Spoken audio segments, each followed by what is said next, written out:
everybody, and welcome back to my channel. I hope everybody is well on this Thursday morning, afternoon, or evening across the world where you may be. And today I'm going to be talking about autism and Christmas and food and sensory issues, plus offering some self-care tips to take care of yourself or your autistic loved ones during this Christmas holiday period. So let's get into it. Autism and Christmas and food and sensory issues can be very overwhelming for autistic people like myself during this Christmas holiday period. This is due to the different food smells or different foods that be available either at their own house or if they are travelling to relatives or friends' houses. So there is things that you can do to make sure that we get less overwhelmed.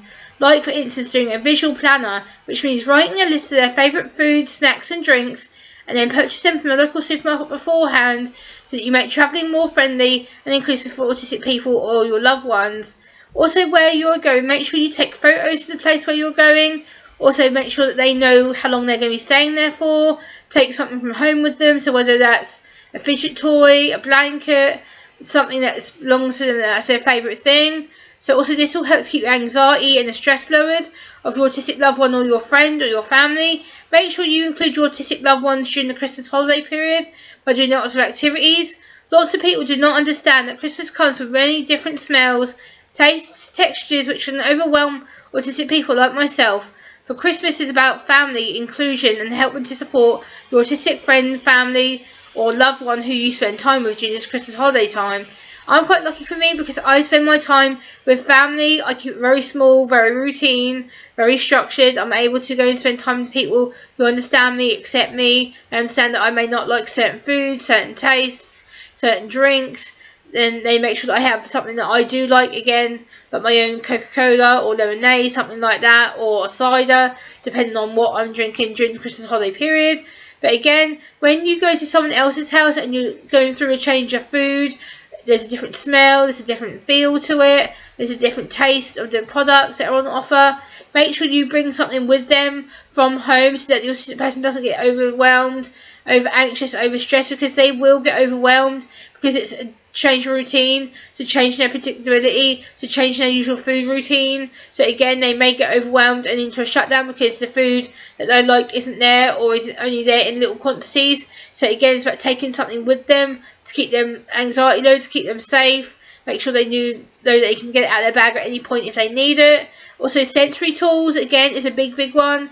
Because your autistic loved one, if you are travelling away from home during this Christmas holiday period, please make sure that they have their stimming toys, ear defenders, headphones, anything that they feel is comfortable to put on their skin. So like for me, I've got a jumper on, so anything that's not sensory overwhelming, not anxiety provoking. Make sure that your autistic loved one has what they need during this Christmas holiday period, because I know a lot of you will be travelling, and some of us will be travelling ourselves, like me. I'll be spending time with my family and my auntie and a couple other people. So yeah, make sure that you understand we're not being awkward. If we don't like something, if we don't eat the food or we don't eat the dessert or we don't drink the drink, it's not that we're being awkward or backstabbing or disrespectful and be like, oh no, we don't want it, ugh.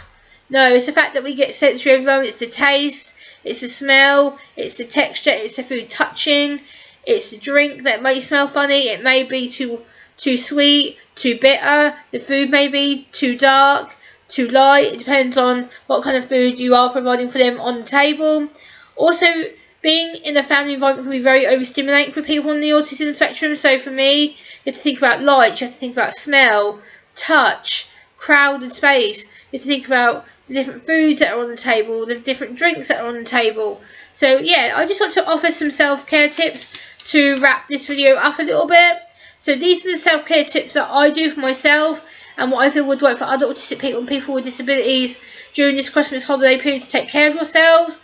So if you get overwhelmed or over anxious or you get into a meltdown, make sure you can get a quiet room or you can go away from the people who are with you and take some time out, do some deep breaths and get yourself together so that you know you can come back and associate again. Take your favourite music with you, either on an MP3 player or if your favourite CD is with you in your bag, put it into the person's CD player and just dance to it, stim to it if you have to.